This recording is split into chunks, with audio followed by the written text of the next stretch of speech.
mi kinde mabiro. Kawuok kanyo wadhi Kitale.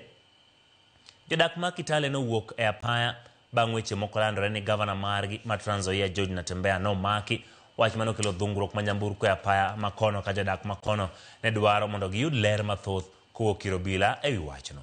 Moko kuom jodak makono wacho ne gidwaro ng'eyo adieri ewi ang'o mane dhi nyime kotenore gi maling'ling mane giwinjo motelo nyaka sani obila kod tend kaunti no pok ogolo ripot moro amora ewi wachno.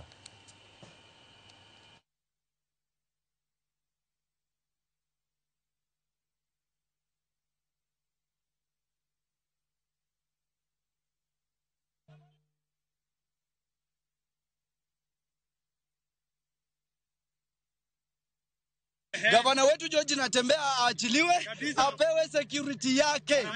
Sisi tunataka security yake, yeye pia hako na haki. Na ni sahi. Na kama si sasa, ni sasa hivi. Tunaomba ya kwamba hii by election uachilia tu iende vile wananchi watakavyosema, alafu wewe uone mahali ya kuweza kurekebisha mambo ambayo yanafanyika katika taifa. Ndio kwa maana wanabodaboda wamekuja hapa kutaka kujua kwa nini gavana hao ananyang'anya security na Niali paka ameshikwa na Niali anatafuta tu mambo mazuri yenye Wakenya wanataka, kwa sababu kama sisi Waluya, sasa sisi Waluya hatujakuwa na kiongozi mwenye anapigania sisi Waluya. Gavana wetu George Natembeya ameonekana kupigania sisi Waluya tupate pia kiongozi wetu, sasa hivi wanaanza kumtisha. Siku ya Ijumaa Trans Nzoia mzima tuko maandamano, kuanzia wafanya biashara wote wa mama, hakuna biashara ndio town paka gavana awachiliwe na kuja tumuone na tudubie neno moja na ready fine nini ipoe.